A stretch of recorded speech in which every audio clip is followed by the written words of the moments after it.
Seminggu setelah kepulangan Rianti, Aditya benar-benar membuktikan ucapannya.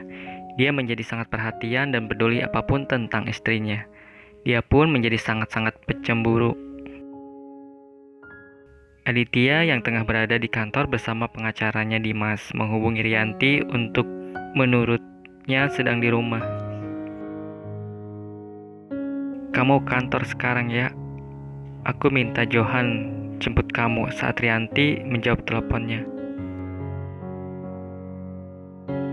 "Aku enggak di rumah," jawab Rianti panik karena dia lupa minta izin suaminya yang tadi pergi terburu-buru karena ada rapat katanya.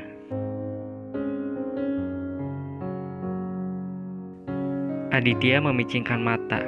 "Kamu lagi di mana? Kamu enggak bilang kalau kamu mau keluar." Mulai merasa kesal. "Iya, aku lupa. Tadi aku mau bilang kamunya buru-buru. Jadinya lupa." "Lupa? Aku suamimu, Ri. Nggak ada alasan lupa untuk menghargai suamimu." Aditya berkata sinis. "Sekarang kamu di mana?" Mengulangi pertanyaan yang tadi belum dijawab Rianti.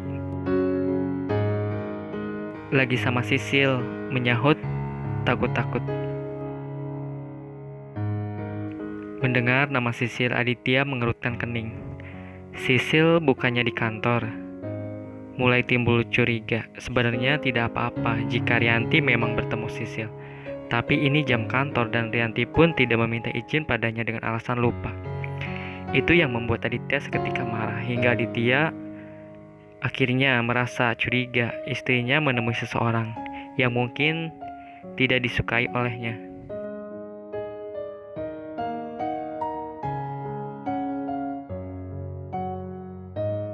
"Ya, ini aku di kantin kantor.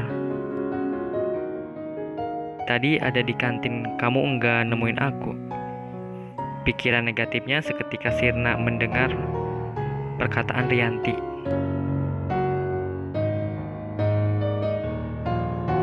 "Hehe, maaf," berusaha tertawa. "Kamu ke ruanganku sekarang," perintahnya seraya mematikan panggilannya. Aditya kembali duduk menyender di sofa berhadapan dengan pengacaranya Dimas yang di tengah menatapnya serius dan menyelidik. "Kenapa?" Aditya bertanya. Dia merasa seperti seorang penjahat yang sedang diintegrasi oleh polisi. Tanpa menjawab pertanyaan Aditya, Dimas meletakkan map di atas meja tepat di depan Aditya. "Periksa dulu."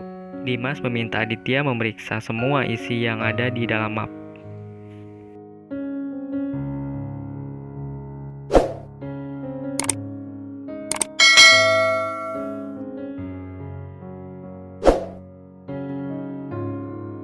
Aditya mengambil map di meja, memeriksanya dengan seksama. "Semua asetmu termasuk yang di Jerman akan beralih menjadi milik istrimu. Apa kau benar-benar yakin?" Kembali menanyakan hal yang sama. Dia mengalihkan perhatiannya dari berkas yang sedang dia lihat, kemudian melihat Dimas. "Ayolah Dim, berhenti menanyakan hal yang jawabannya sudah pasti sama." Menyilangkan kakinya.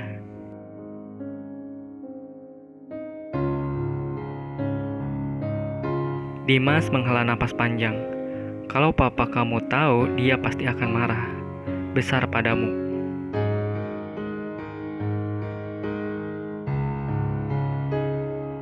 "Itu urusanku. Tugasmu sekarang hanyalah ikuti perintahku," berkata tegas. Tekadnya sudah bulat. Tidak ada yang bisa mengubahnya sekalipun Rianti. Rianti masuk menghentikan obrolan kedua lelaki di dalam. Keduanya pun kompak melihat ke arah yang tengah berjalan canggung. Dia merasa seperti seorang model yang sedang berjalan di atas catwalk dan dilihat oleh penonton. Dengan perasaan was-was, dia mendekat ke arah Aditya.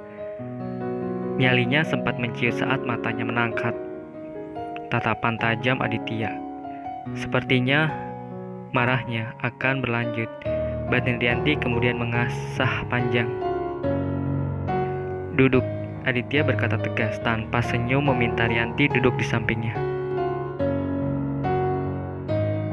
Rianti sempat terdiam sejenak sebelum akhirnya duduk setelah Aditya mendelik dan menarik tangannya.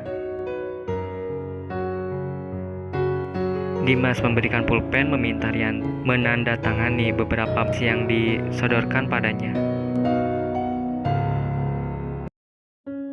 Rianti menolak pada Aditya yang duduk bersandar, tatapannya seolah meminta penjelasan pada Aditya. "Jangan banyak tanya, ikuti saja perintahnya," memajukan badannya. "Aku mau membacanya dulu," meraih map bersiap membaca. Dimas masih banyak pekerjaan, cepat tanda tangan, mengambil map dan langsung mengarahkan tangan Rianti memegang pulpen seperti sedang mengajarkan menulis. Terpaksa, Rianti mengikuti keinginan Aditya dengan hati yang sedikit kesal.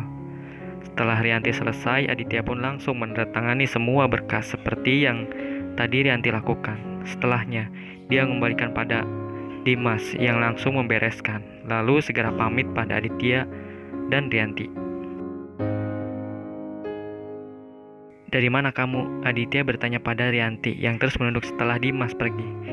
Ditinggal berdua dengan Aditya setelah melakukan kesalahan yang sebenarnya sepele, tapi mungkin tidak buat Aditya.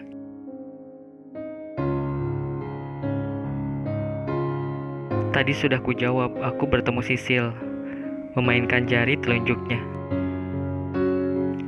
"Lain kali minta izin padaku, aku akan mengizinkanmu bertemu temanmu.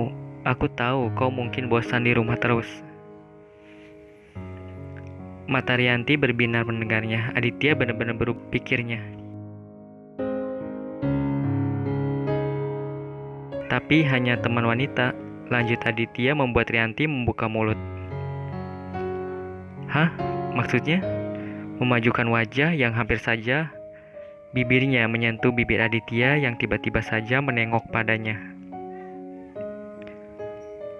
"Kau tidak boleh bertemu teman lelaki," tekan Aditya. Rianti mendengus, lalu dengan cepat dia naik ke pangkuan Aditya, duduk di paha berhadapan dengan Aditya, sangat dekat hingga deru napas mereka saling beradu.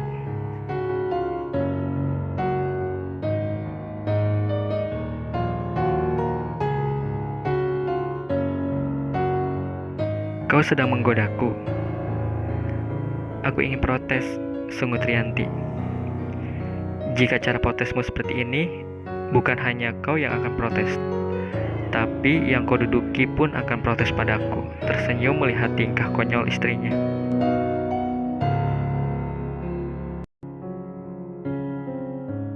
Apa?" Rianti tergagap. "Kau tidak merasakan sesuatu?" Mendesa menggoda di telinga Rianti. Merasakan memang ada yang sedikit mengganjal di bawahnya. Rianti bergerak hendak turun, tapi Aditya menghentikannya.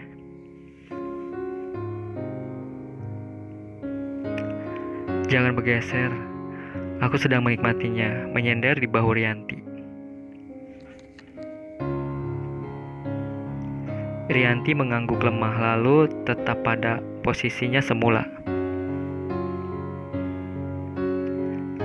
"Nanti ada yang lihat," Rianti takut Tania memergoki mereka kembali. Mendengar ucapan Rianti, Aditya malah semakin mengeratkan pelukannya, seraya berkata, "Aku sayang kamu, jangan tinggalkan aku lagi yang..." Rianti hanya mengangguk seraya mengelus rambut Aditya. Rianti tetap duduk di pangkuan Aditya, sampai tak disangka ada seseorang yang membuka pintu tanpa mengetuk lalu masuk.